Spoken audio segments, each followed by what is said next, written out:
يا مساء الهنا، مساء الرضا ومساء الجمال عليكم. النهارده هنعمل صينيه جلاش باللحمه المفرومه، بس مش اي صينيه جلاش، مش ام محمود بقى اللي عدت الحدود، لا صينيه الجلاش باللحمه المفرومه بتاعتنا اللي هتعدي الحدود بكتير قوي قوي. مكوناتها سهله وبسيطه، بس في ناس كتير مش بتطلع معاهم مظبوطه 100%. هنمشي واحده واحده ونشوف هنعملها مع بعض ازاي.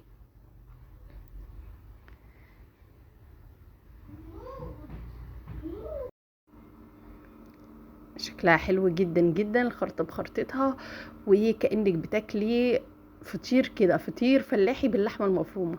حلوة جدا ومورقة جدا جدا. بكل خطوة معايا بالتعصيجة والتشريبة بتاعة الجلاش هتعرفي ازاي يطلع معاكي بيرفكت 100%، وطعمه خطير ويتجن.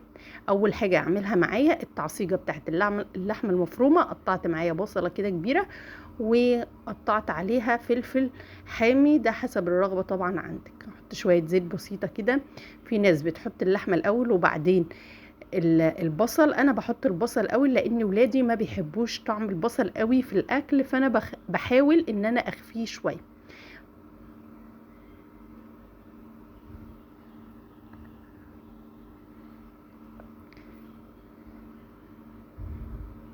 تركزي في تعصيقة اللحمة وتركزي كمان في التشريبة دي اللي هتخلي الرقاق معاكي او الجلاش يطلع معاكي يجنن.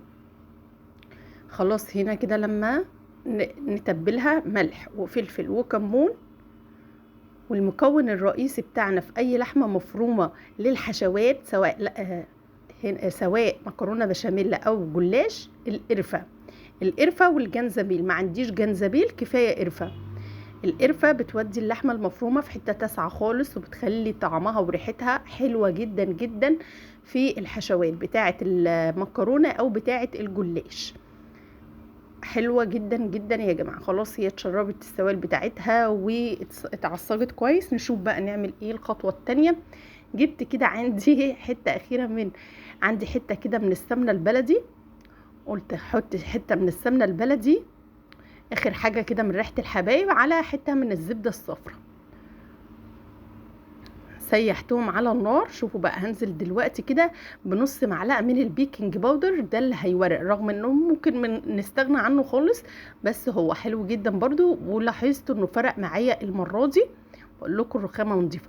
فرق معايا المره دي خالص وخلى الجلاش مورق جدا، مش مكتوم وكله على بعضه، لا كان مورق وخفيف وهش جدا. دهنت الصينيه بتاعتي كده بحبه من الزبده، وهنزل بقى بالجلاش رايح جاي. عايزه اقول لكم ان الجلاش اللي انا بجيبه ده حلو جدا جدا يا جماعه. قلت لكم في كذا فيديو ان هو من بتاع الافران او المخابز او الكنفاني زي ما بيقولوا كده، اللي بيبيع الكنافه. بيعملوا الجلاش ده احلى بكتير جدا من الرابطه اللي بتجيبيها من السوبر ماركت.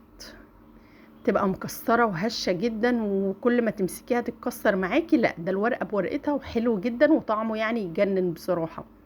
لما تعمليه حلو او حادق كأنك بصي حلو جدا ما شاء الله، عجينته ممتازة. بدهن كده بين كل راق وراق، يعني رشة بسيطة جدا جدا من السمنة، رشة خالص كده يعني مسحة بسيطة جدا من السمنة. واحط خلاص نص الرقات كده خلصت. حطيت اللحمة المفرومة بتاعتي. هنزل بقى بالنص التاني من ورقة الجلاش. ما بحطش بين اللي تحت والاولى بعد التعصيجة، ما بحطش عليها سمنة اللي هي ديت، لان كده كده اللحمة بيبقى فيها دهون. نكمل بقى بقية الصينية.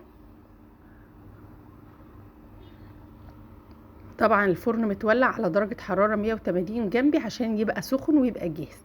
بعد ما خلصت بتقطعيها كده على حسب الرغبة وعلى حسب ما انت عايزاها شكلها ازاي، او عدد القطع بتاعتها كام قطعة.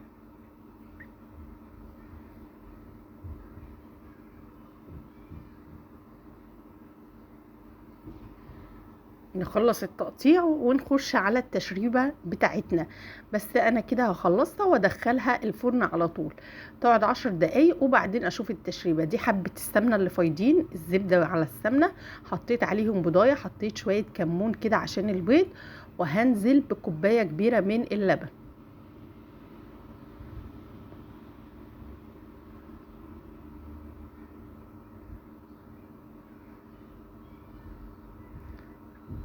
هي خدت معايا لون بسرعه فطلعتها بسرعه جدا، وقمت حاطه عليها التشريبه ودخلتها تاني.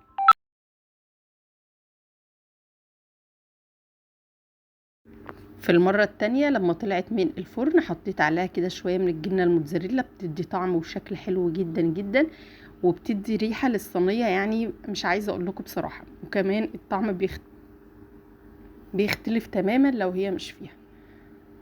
متاخذونيش تعبانة جدا يا جماعة، يعني ادعولي بالشفاء. واحطها تاني الفرن وتسيح وتخرج بقى، واقطعها معاكم زي ما شفتوا في اول الفيديو. حلوة جدا وسريعة جدا جدا. تعمليها بقى جنب محشي، جنب ملوخية، جنب اي حاجة. ممكن تعمليها لوحدها كده لو الولاد نفسهم فيها، وبتخلص في وقت سريع جدا جدا، وهي كمان طعمها حلو كأنهم بياكلوا بيتزا كده، او فطيرة محشية باللحمة المفرومة. بنجيبها من بره باغلى من 200 جنيه ولا حاجة.